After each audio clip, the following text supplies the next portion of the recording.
जगन्नाथ मंदिर पर हुए हमलों के इतिहास की जानकारी आज भी बहुत कम लोगों को है। हमने इस विषय पर काफी रिसर्च किया और ओडिशा सरकार की आधिकारिक वेबसाइट पर जगन्नाथ मंदिर पर हुए हमलों और मूर्तियों को नष्ट करने की कोशिशों का पूरा इतिहास लिखा हुआ है।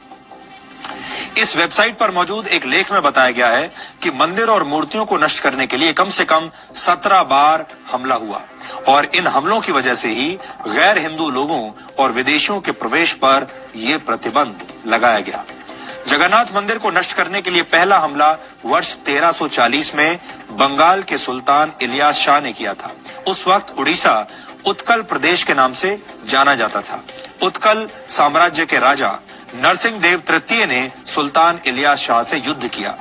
बंगाल के सुल्तान इलियास शाह के सैनिकों ने इस मंदिर के परिसर में बहुत खून बहाया और निर्दोष लोगों की हत्याएं की, लेकिन राजा नरसिंह देव जगन्नाथ मंदिर की मूर्तियों को बचाने में सफल रहे, क्योंकि उनके आदेश पर इन मूर्तियों को छुपा दिया गया।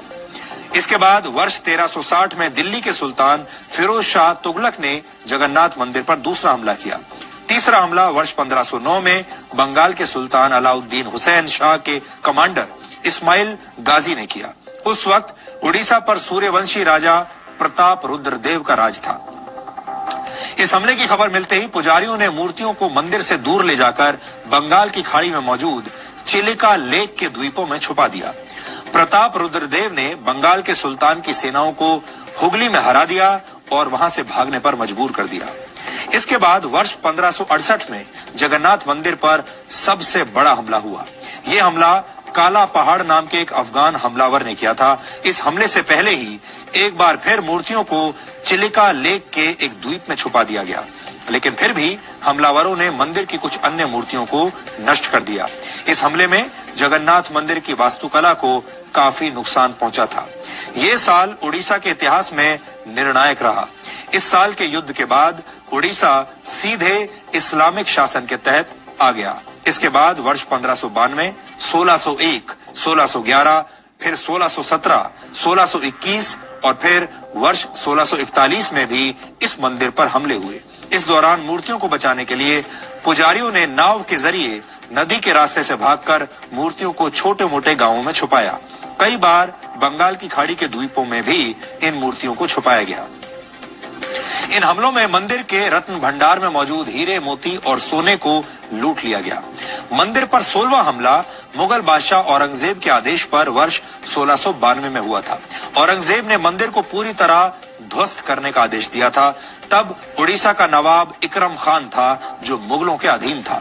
इकरम खान ने जगन्नाथ मंदिर पर हमला करके भगवान का सोने का मुकुट लूट लिया। उस वक्त जगन्नाथ मंदिर की मूर्तियों को किसी तरह श्री मंदिर नामक एक स्थान में छुपा दिया गया और इस मंदिर पर 17वां हमला वर्ष 1699 में उड़ीसा के नायब सूबेदार मोहम्मद तकी खान ने किया था। इस दौरान कुछ समय के लिए मूर्तियों को चुपचाप हैदराबाद ले जाकर रख दिया गया था। दिल्ली में मुगल साम्राज्य के कमजोर होने और मराठा साम्राज्य की ताकत बढ़ने के बाद जगन्नाथ मंदिर पर आया संकट किसी तरह टल गया और धीरे धीरे जगन्नाथ मंदिर का वैभव वापस लौट आया। जगन्नाथ मंदिर की मूर्तियों के बार बार बच जाने की वजह से हमलावर कभी भी अपने मंसूबों में कामयाब नहीं हो पाए। पुरी के स्थानीय लोग लगातार इस मंदिर को बचाने के लिए संघर्ष करते रहे।